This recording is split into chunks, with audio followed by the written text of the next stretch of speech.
वाराणसी पुरपतिं भजे विश्वनाथमंजनी नंदनं वीरं जानकी शोकनाशनं कपीशमक्षहन्तारम्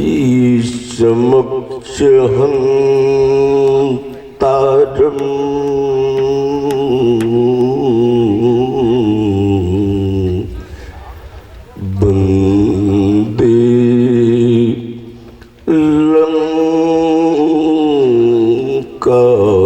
लंकाभयंकरम् एक भरोसो एक बलो एक आस विश्वास एक राम घन श्याम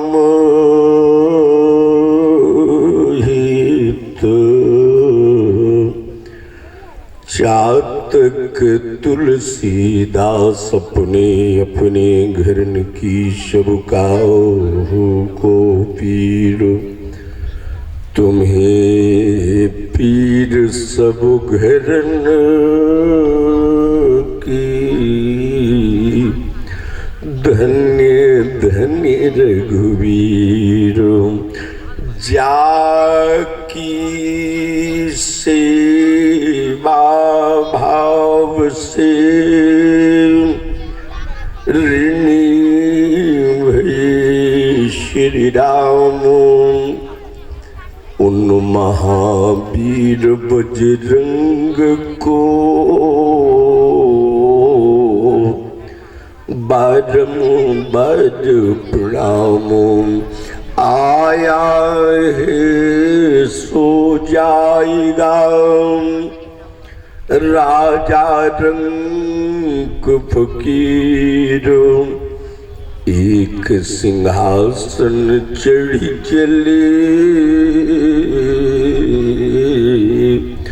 एक बंधे जंजीर बार बार बर मांगो हर्षदेव श्री रंग पद सरोज अन्न पायने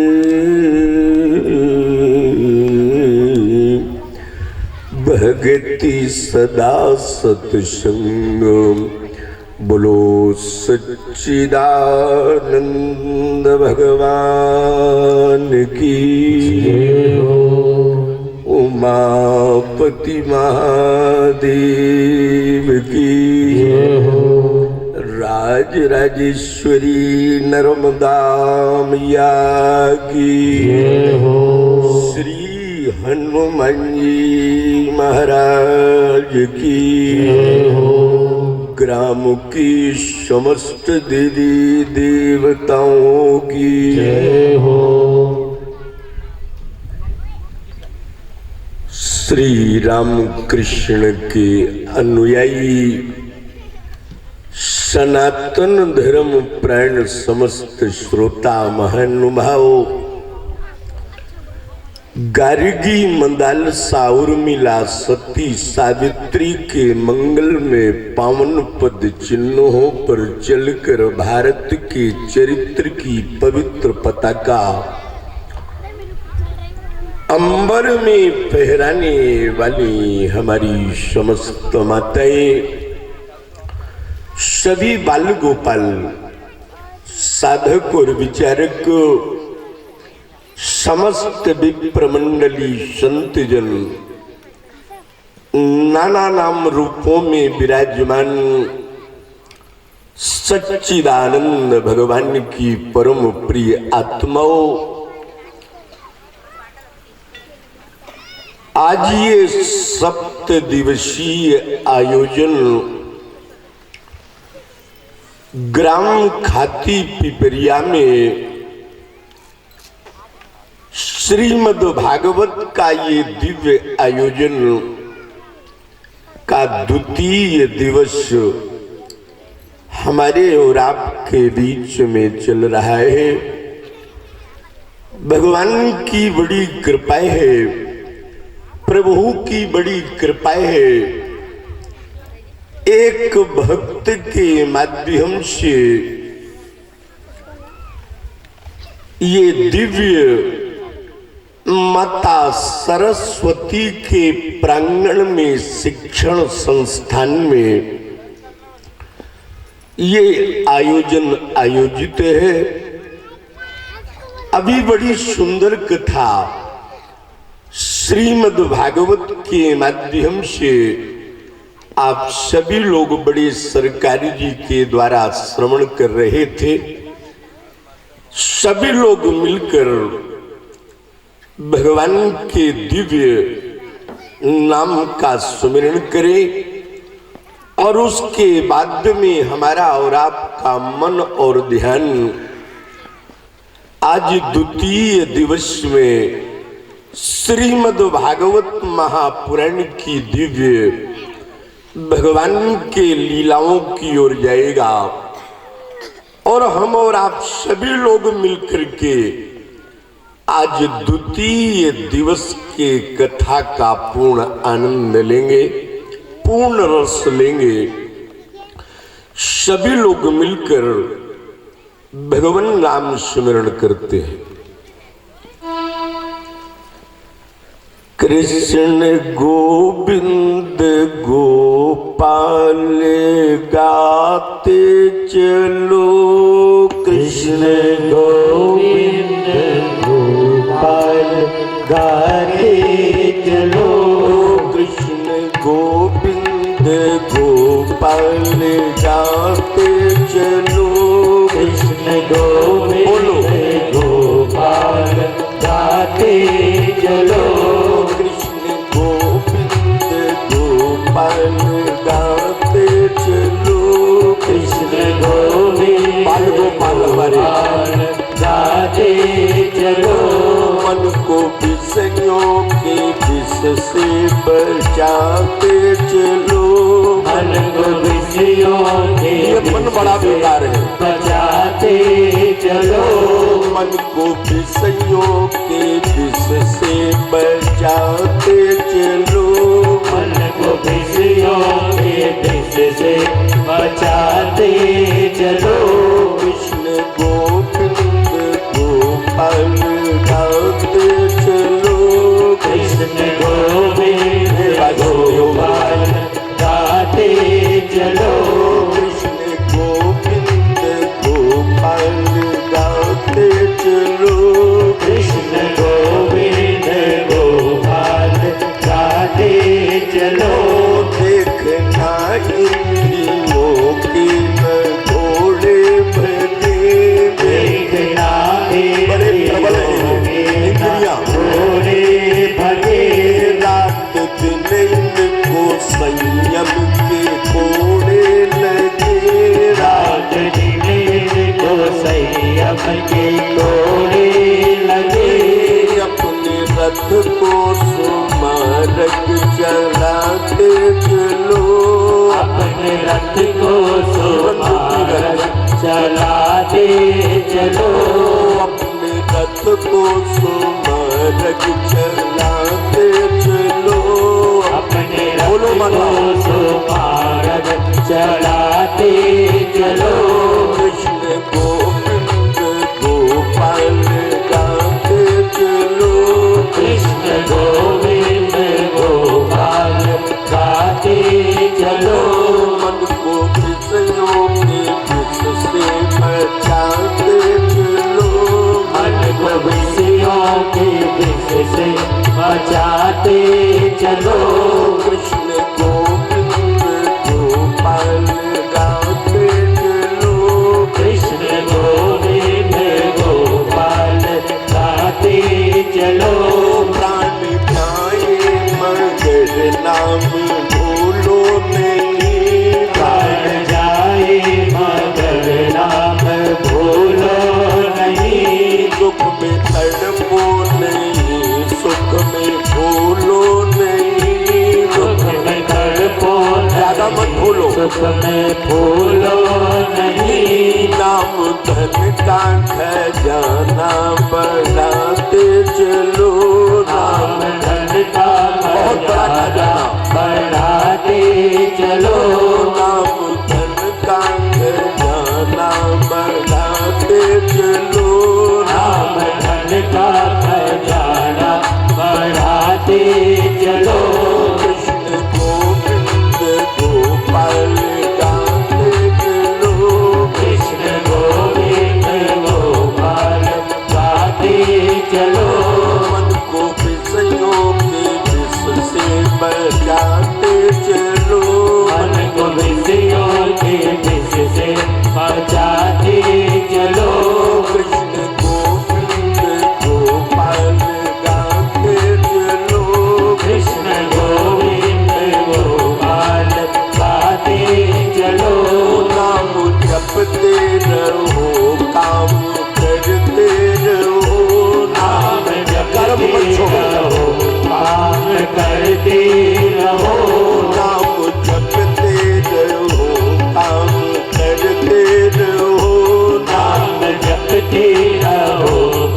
चलो, ख्याल आएगा उनको कभी ना कभी, ख्याल आएगा उनको कभी ना कभी।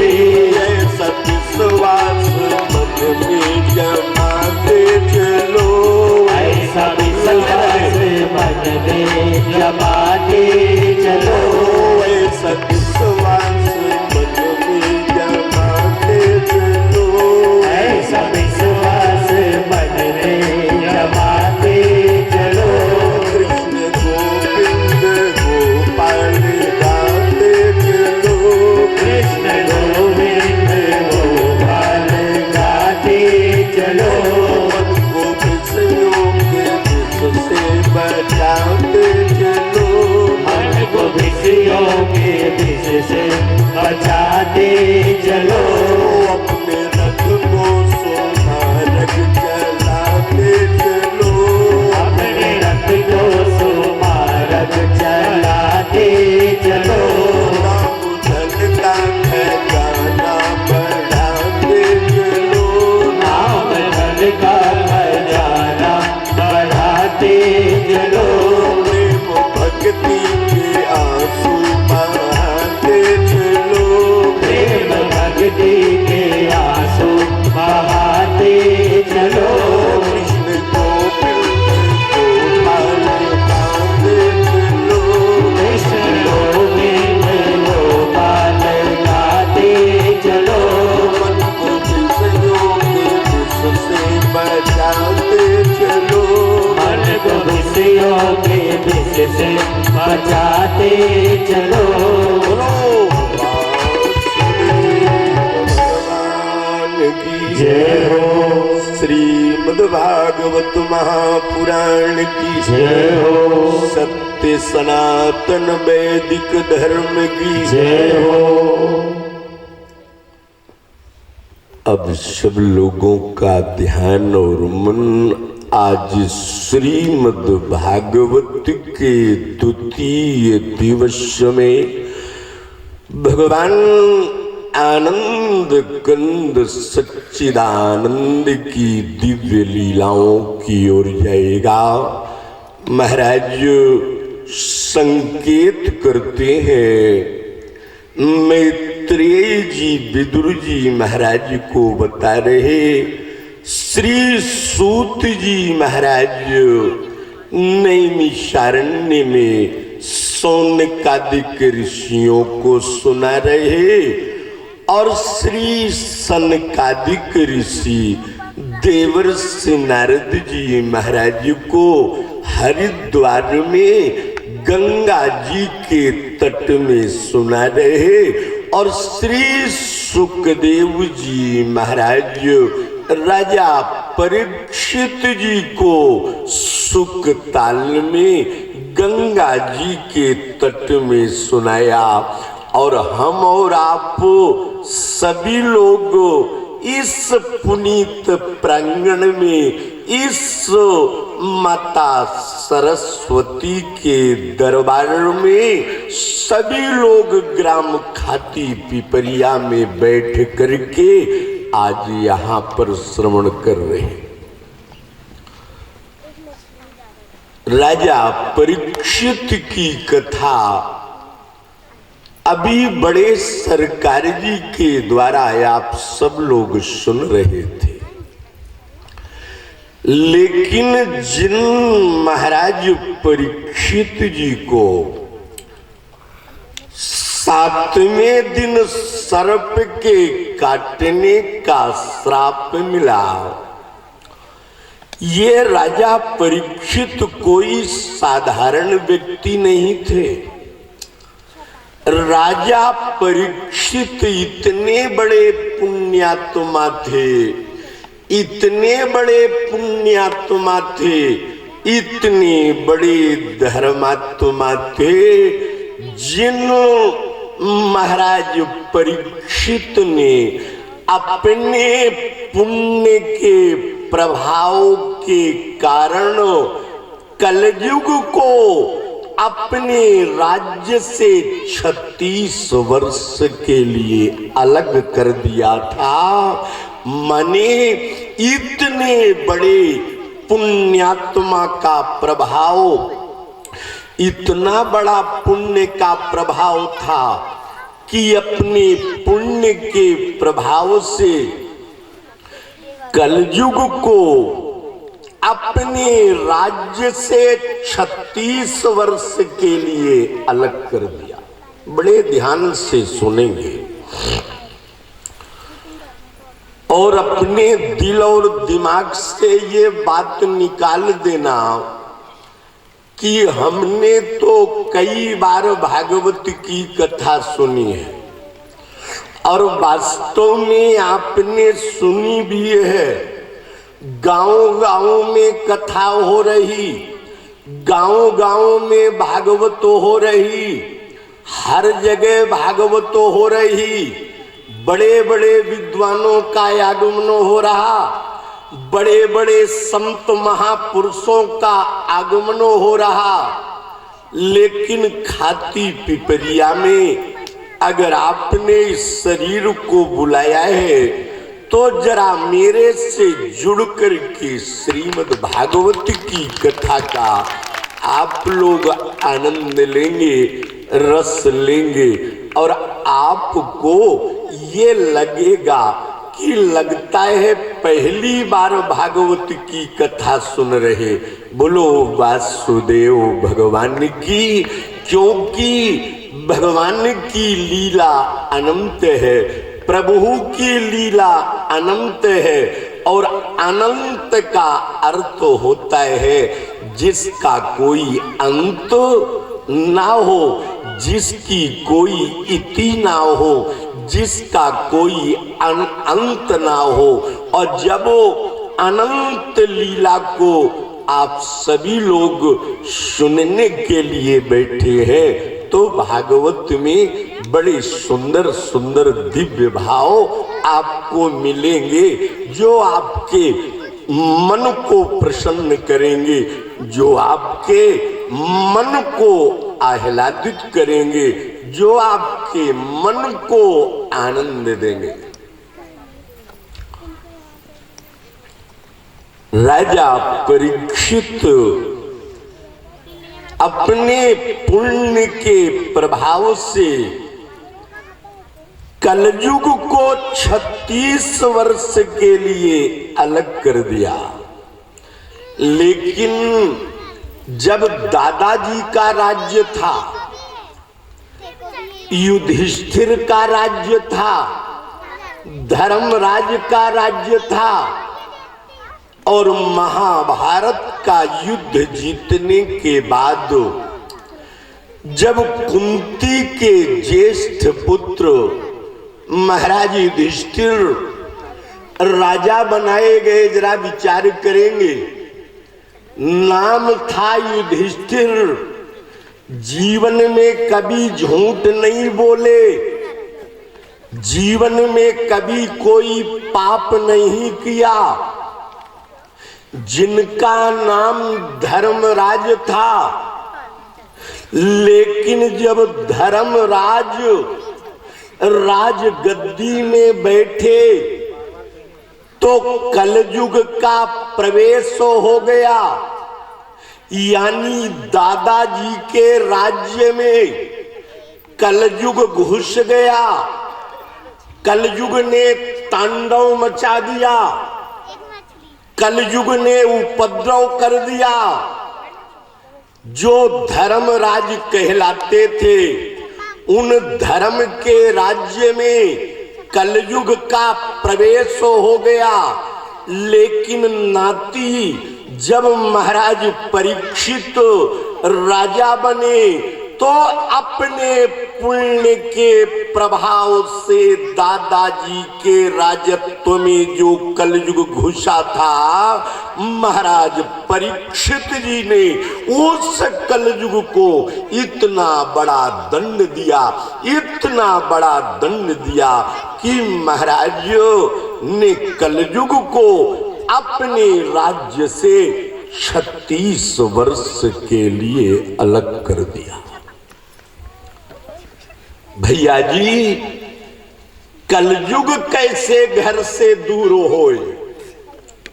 आजकल के जमाने में, आजकल के समय में लोग कहते हैं महाराज कलयुग चल रहा है।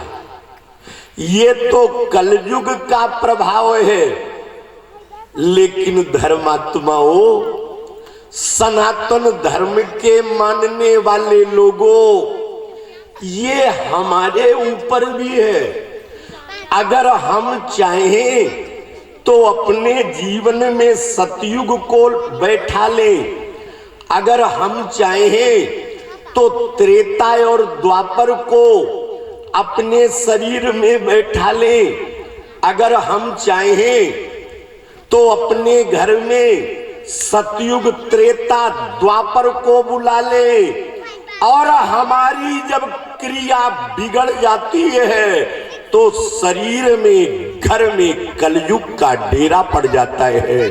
और जब शरीर में कलयुग का डेरा पड़ जाएगा तो वह आंख कभी सही नहीं देख सकती। अगर शरीर में कलयुग का डेरा पड़ गया तो वह कान कभी अच्छा नहीं सुन सकते। अगर शरीर में कलयुग का प्रभाव पड़ गया तो वह पैर कभी धर्म की ओर नहीं जाएंगे। अगर शरीर में कलयुग का प्रभाव हो गया तो इन हाथों के द्वारा फिर कभी सत्कर्म नहीं हो सकता। मेरी माताओं, तुम भी बड़े ध्यान से सुनना। जिस घर में पवित्रता है, जिस घर में दोनों टाइम की आरती होती है, माता तुलसी को दीप दान किया जाता है, माता तुलसी को रोज जल चढ़ाया जाता है, भोजन बने तो भगवान को भोग लगाया जाता है। तुलसी पत्ता तोड़ करके भोजन में रोज डाला जाता है। विचार करेंगे, सुनने में तो बहुत छोटी बात लग रही है, लेकिन अगर शास्त्र की माने, अगर सिद्धांत की माने, हम भोग लगाएं, भोजन जो भी बने, रूखा सूखा प्रसाद बने और वह प्रसाद में तुलसी पत्र डाल करके भगवान को भोग लगाएं और भोग लगाने के बाद में भोजन करें। अगर दोनों टाइम की आरती पूजा होती है, मनुष्य के, आदमी के घर में कोई राक्षसी कर्म नहीं होता, अगर खाने पीने का काम नहीं होता, दोनों टाइम की आरती पूजन होती है, माता तुलसी को दीप दान किया जाता है और नित्य तुलसी पत्र डाल करके भगवान को भोग लगाया जाता है। मैं स्टाम्प में लिख करके दे सकता हूँ, उस घर में सतयुग का वास होता है, उस घर में त्रेता का वास होता है। और जिस घर में राक्षसी कर्म होता है, जो मनुष्य के घर में नहीं होना चाहिए, उस घर में कलयुग का निवास होता है। और आज के कथा का बड़ा आनंद है। देखो, हमारे बर्रा से कौशल्या देवी जी भी पधार गई और हमारे मास्टर साहब रितेश भैया के, उनके परिवार के, गांव के, समाज के रिश्तेदार, मेहमान सभी लोग आ रहे हैं। लेकिन ये विद्यालय प्रांगण है तो यहाँ छोटे छोटे हमारे नन्हे मुन्ने, देखो ये बाल गोपाल भी बैठे हैं, ये छोटी छोटी देवियां और कन्याएं भी बैठी हैं। और ये काम बहुत अच्छा किया है। और मेरे को बड़ी खुशी होती है जब कथा में सयानों को देखता हूँ, अपनी माताओं को देखता हूँ, और आप लोगों के बीच में जब छोटे छोटे बाल गोपालों को और कथा में बैठे हुए देखता हूं तो मन बड़ा प्रसन्न होता है। और प्रसन्न इसलिए होता है कि आप लोग सुनते सुनते बूढ़े हो गए और ये बच्चे जो विद्यालय में पढ़ने के लिए जाते हैं और शिक्षा के साथ में अगर इन बाल गोपालों को संस्कार देने का प्रयास करेंगे तो निश्चित है कि ये आपके बाल गोपाल आपके आने वाले समय में कुल की आन बान शान बढ़ाएंगे। शिक्षा के साथ संस्कार भी बहुत जरूरी है और हर विद्यालय में ये जरूरी है। कई कई जगह मैंने देखा है कि जब जहां भी कथा होती है तो माताएं तो आती हैं, पुरुष वर्ग भी आते हैं, लेकिन बाल बच्चे कथा में नहीं आते। और कई कई लोग इसलिए नहीं ले आते क्योंकि अभी इनके पढ़ने की उम्र है। और ये बात सही है कि छोटे छोटे बाल गोपालों के पढ़ने की उम्र होती है। आप उनको पढ़ाओ, आप उनको लिखाओ, एक नंबर के स्कूल में पढ़ाओ, लेकिन आपके गांव में आपके क्षेत्र में अगर संत लोग आए हैं और अगर संतों का सत्संग चल रहा तो अपने बाल बच्चों को भी कथा में ले जाओ, उनको भी ये संस्कार दिलाने का प्रयास करो। बाहर की आवाज को थोड़ा कम करना है, बहुत तेज आ रही बाहर की आवाज ज्यादा न है, यहां थोड़ा हल्का भराव रहे बस। तो आज मेरे को बड़ी खुशी है कि कम से कम ये बाल गोपाल भी बैठ करके सुन रहे हैं। और माताओं, एक बात आप लोग करना, कल से जब कथा में आना, आज तो कम लोग आए हैं, लेकिन कल से जब कथा में आना तो अपने बाल बच्चों को जरूर ले आना। अगर वो पढ़ते हैं तो एक दो दिन छुट्टी करवा करके ले आना। अब मैं आपको ये गारंटी से कह सकता हूं, ये व्यास गद्दी है, ज्यादा बड़ी बात तो नहीं करता, लेकिन आपके छोटे छोटे बाल गोपाल अगर वो सत्संग में आकर के अब 2-4 घंटे के लिए बैठेंगे और अगर उन बाल गोपालों के ऊपर ये सत्संग का छींटा पड़ गया तो निश्चित है कि बुढ़ापे में वही बेटा आपकी सेवा करेगा, आपकी आज्ञा का पालन करेगा। इसलिए बड़ी सुंदर बात, बड़ी निर्मल बात। महाराज, एक बार 5 पांडव चले जा रहे थे, यहां धीमा कर दो, बहुत तेज आवाज है, आप कर्कश आवाज आ रही है। बहुत बढ़िया, बड़ी सुंदर बात। महाराज संकेत करते हैं,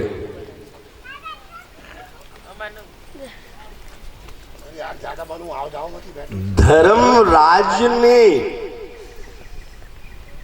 अपने पुण्य के प्रभाव से बहुत दिनों तक हस्तिनापुर के गद्दी में बैठ करके राज्य का संचालन राजा बन करके किया।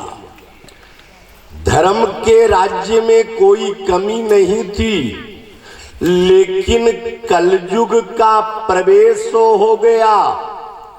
और जब 5 पांडवों ने देह का विसर्जन कर दिया और महाराज परीक्षित राजा बने, तो राजा परीक्षित ने अपने नगर में, अपने राज्य में, गांव-गांव में, चारों वर्णों में ऐसा पुण्य का प्रभाव डाला कि उस पुण्य के प्रभाव से कलयुग 36 वर्ष के लिए दूर हो गया।